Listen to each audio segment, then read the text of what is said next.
my name is Michael Konnert. I'm the founder and CEO of Vizsla Silver. Vizsla is traded on the New York Stock Exchange and the TSXV under the ticker VZLA.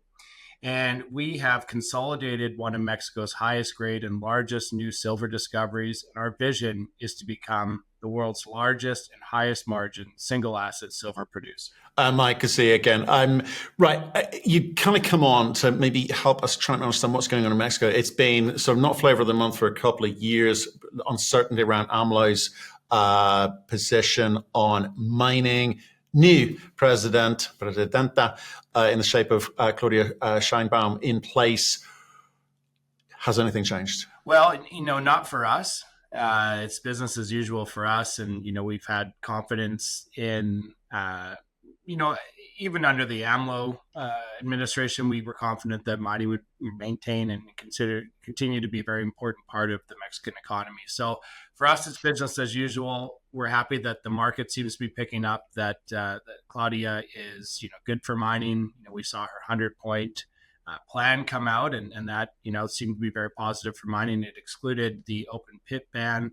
And I think we'll look back at this moment in time and we'll notice that this is kind of the point that sentiment towards Mexico mining started to really improve. And I think we've got a lot of bright days ahead of us here. Okay. And I know she's taken that point 87 or whatever it was out of the 100-point plan. Is not talking about it the same as talking about it positively as far as you're concerned? I think not talking about it is a very positive way to, say we're not doing it, because I think she also has to walk a tightrope here between AMLO's rhetoric and AMLO's discussion points and his thoughts around mining, and also her focus on being pragmatic and generating value in the Mexican economy, as well as kind of encouraging foreign investment that's going to help her achieve this green revolution. And so she's she's a climate scientist. She's quite intelligent. She surrounds herself with a number of other really educated and intelligent people that really understand mining's role in the green economy. And I think she just needs to have a kind of a soft transition between AMLO's rhetoric and her plans going forward. Right. Okay. Well, look, sounds positive for Mexico. I think the general reaction seems to be quite positive across the board.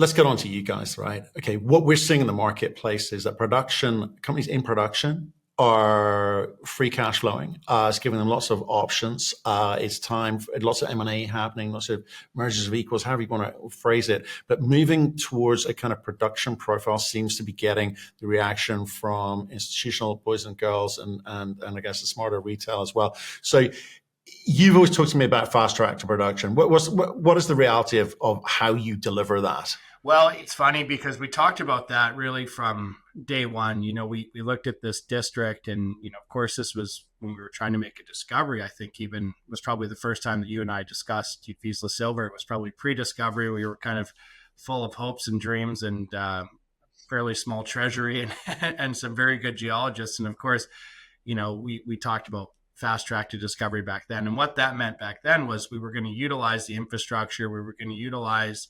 the past producing aspects of this district to expedite this pathway through discovery, through studies into production. And we're kind of midway through that path right now. Of course, we made that discovery. We turned that into the world's largest undeveloped high-grade silver resource, and now that resource has turned into a PEA, which is the leading. I mean, there's nothing like it out there in the silver development space. It'll be a top 5 silver equivalent producer globally. And now we're going to move very quickly from this PEA into feasibility, basically utilizing the characteristics of the resource that we have here. So we've just wrapped up our infill drilling campaign. That infill drilling campaign has resulted in what I think is going to be an excellent conversion of inferred to indicated, as well as growing the resource. And this is all very near surface material that's going to feed into a mine plan. That mine plan is somewhat developed, but we're going to finalize it, and that'll be part of the feasibility study. And the feasibility study will come out mid next year. But we're also utilizing the fact that, this ore body here sits so close to surface that we can actually do a test mine that costs us less than $10 million to go from surface into that core area of the resource, extract the first 1 to 2 years of production, learn a heck of a lot about the the mining scenario, the ground support requirements. Learn a lot about how our drilling reconciles with our block model and with reality, and so that really de-risks the process and allows us to get into much faster than you would find it, typically at a big copper porphyry or a big open pit gold or something like that. We get to learn a lot more about this district here because of the nature of it. Now, the PEA contemplates the mill in a location that's just off of the highway. It's actually in between two highways, so we don't have to build any roads of our own. It's literally underneath the high voltage power line. So it's perfectly located there. It sits directly on top of Copala. So that's another way that, the infrastructure has really influenced how fast we can move here. We don't have to spend years and tens of millions of dollars building roads and building infrastructure. That infrastructure is already there. And another way to say that is, we've drilled almost 400,000 meters of diamond drilling so far on the property, which is an incredible amount of diamond drilling. We've done that without ever having to build any roads of our own. So this area is very blessed with infrastructure. So obviously the geology and the geography, informs a lot of your decision making. During this kind of, I guess, quite period for silver. But precious metals for the last 4 years, 5 years haven't. Some people argue longer, hasn't really kind of being flavor of the month. But as you sort of seen the more recent M&A activity, we look at obviously Kerr and Silvercrest, etc. 2 billion. So these are big numbers now being mentioned. Have you ever thought of like adapting or changing the plan, or is it a case of you think that the way that things have fallen in front of you, your model still works?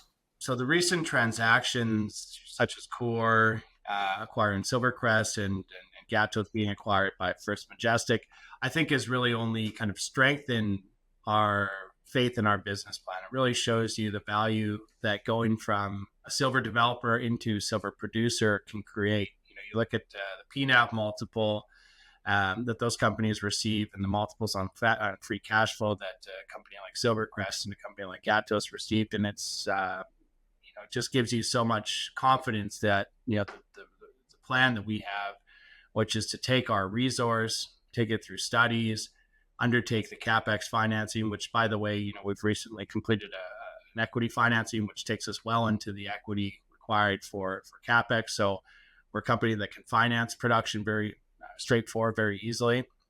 And, this plan to do this, I think, is exemplified. The success of this plan is exemplified by what we saw here recently in the M&A. The free cash flow multiples that Silvercrest and Gatos got were excellent. They're much better than you get in the gold space. So being silver primary is a huge advantage.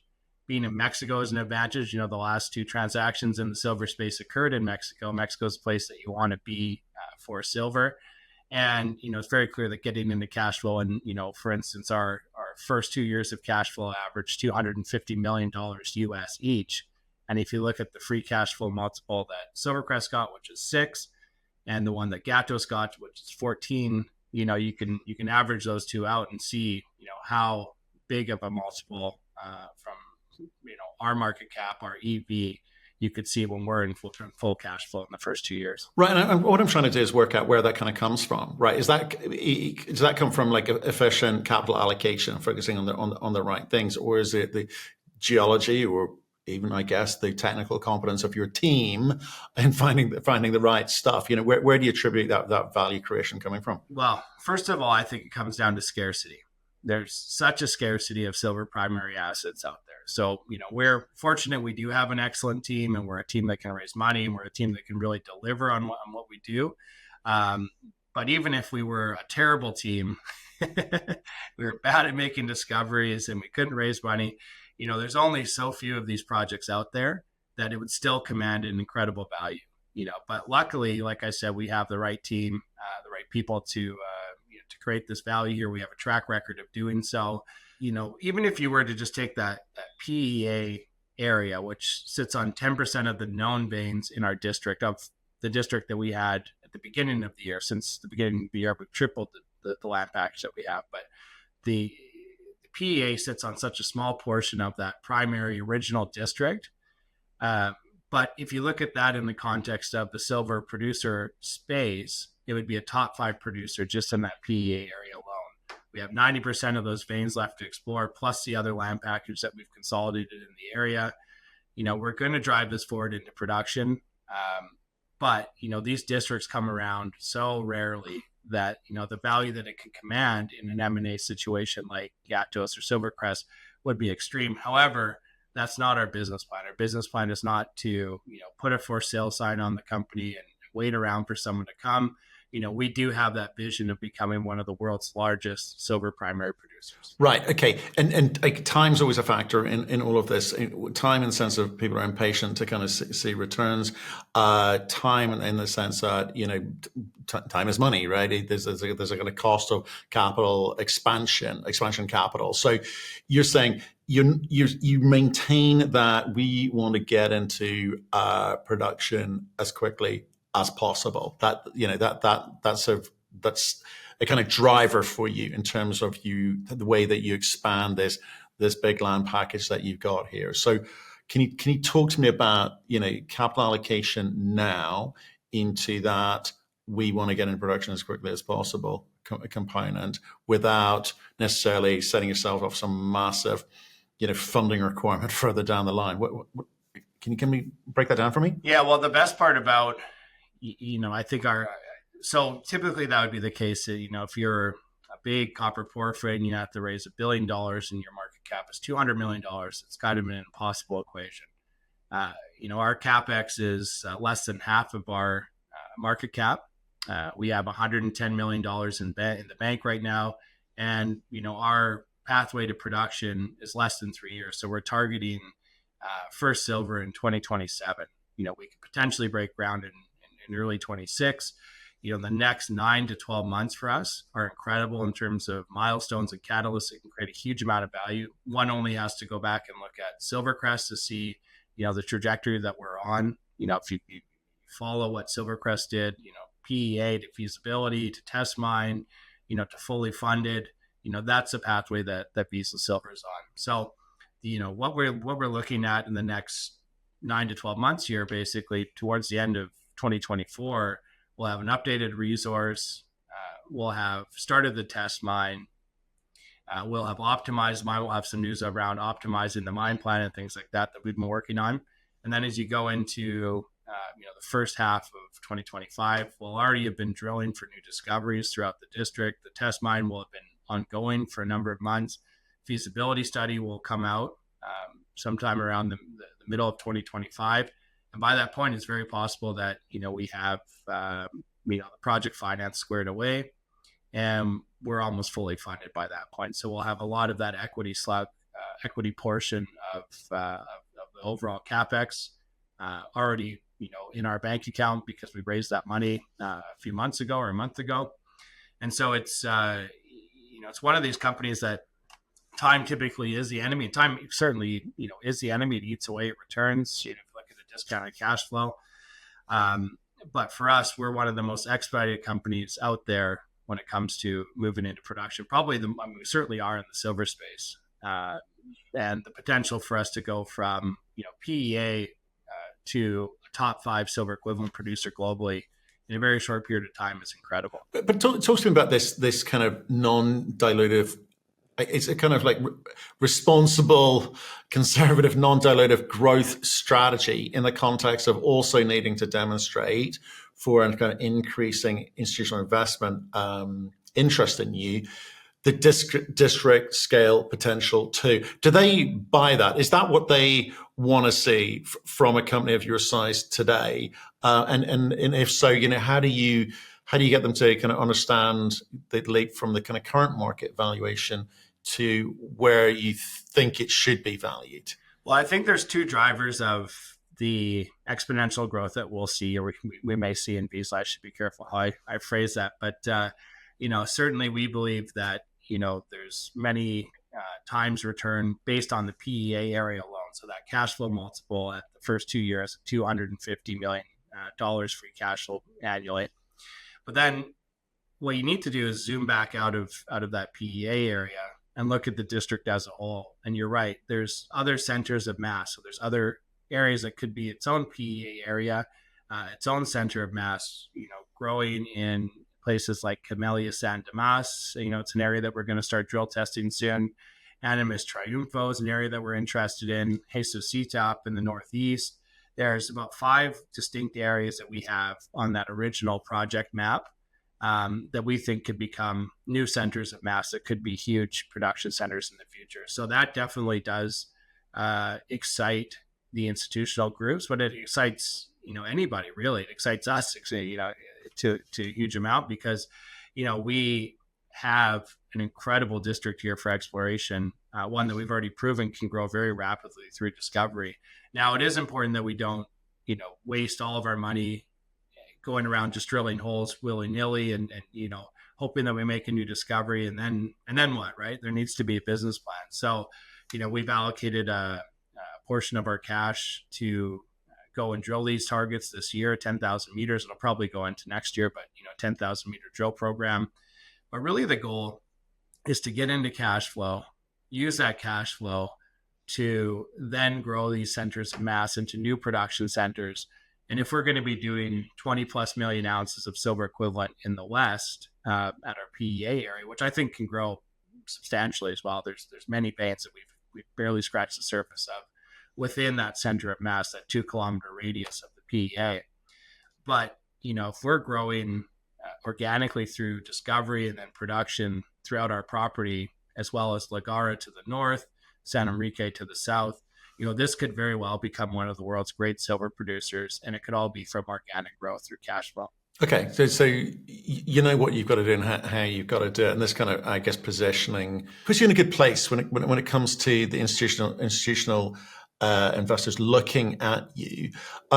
What about indices? What does it take? Do you know what it takes to kind of get on like GDXJ? When things like that happen, people get a little bit excited because there's a bigger pool of capital there, and it's the criteria, I guess, is well known, well understood. What are you doing about it? Well, we're fortunate. We've been added to a number of the indices, including the GDXJ, the SILJ. And the reason for that, and of course, these are beginner positions. Typically what happens is the indice will start a position, then it'll grow it. And we've already seen, the re-rate happen on the back of that in a way, but I think it could be much larger. So being a part of one or two indices allows you to be a part of others. It's all about volume. And, this volume typically begets other volume. And you're in a situation where, you're starting to actually appeal to indices outside of just mining alone. So we are listed on the New York Stock Exchange. It's something that we did a number of years ago. Internally, we talk about becoming the go-to name for silver. I think that's important. There's an opportunity for us to do that. And, I expect that there's going to be new entrants in the Vizsla shareholder list, and many of those will be indices going forward. Right. And obviously, do you think that the silver price has been on a bit of a run, we're sort of sitting around $32 at the moment? Is it sustainable? We've had, he hasn't really kind of behaved normally for the past few years. Is it here to stay? I suspect that the silver price is going to do very well going forward here, but this is already, here. When we started, it was, I think, $14, $15 an ounce. And, we were going around talking about, how it was going to make money for those prices. So it's very true. I mean, Vizsla's ASIC is sub $8, according to the PEA. And, so we don't need high silver prices. We're not an optionality play. But I do like to think about what could happen when, Vizsla's in production and silver's at 50, 75, 80, $100 an ounce. I think it's possible. We're in a systemic undersupply. There's a huge amount of demand, basically driven around solar panels and electrification. And I don't see how silver supply can catch up to that. I don't see major projects coming online, even byproduct projects coming online that's actually going to allow that gap to close without the silver price rising. So I think we're looking, and that's to say nothing about the gold silver ratio and the monetary aspects of silver as well. But just based on the industrial loan, I think we're going to see a massive increase in the silver price. But again, Vizsla Silver is a company that we believe can make money really in any silver environment. And just to finish off, and just your thoughts and opinions on what's gone on down there in Mexico the last few years. Obviously, money's been hard to come by for most, and there's a lot. We've got like 100 Canadian, North American companies with silver projects in Mexico. It feels like a lot, and I get the history of Mexico in terms of production, but at the same time, it's a lot of noise, a lot of white noise. Do you think all of those companies will benefit from a higher silver environment, or perhaps as the market got a chance to see, what's really going on there in the past couple of years? I think in any market, certainly there'll be some impact on companies with just silver in their name. But, the real money will be made by buying quality companies. We've seen that in the past, and I think that's going to happen again. So you might make, a bump on a company with XYZ silver. But I think what institutional investors and what investors, including retail investors, want to see is a company that actually can deliver on its business plan and actually create a lot of value through cash flow in a rising silver market, which is exactly what Vizsla Silver is endeavoring to do here. Mike, good to speak to you. I appreciate the update, and we'll speak soon, okay? Thank you very much.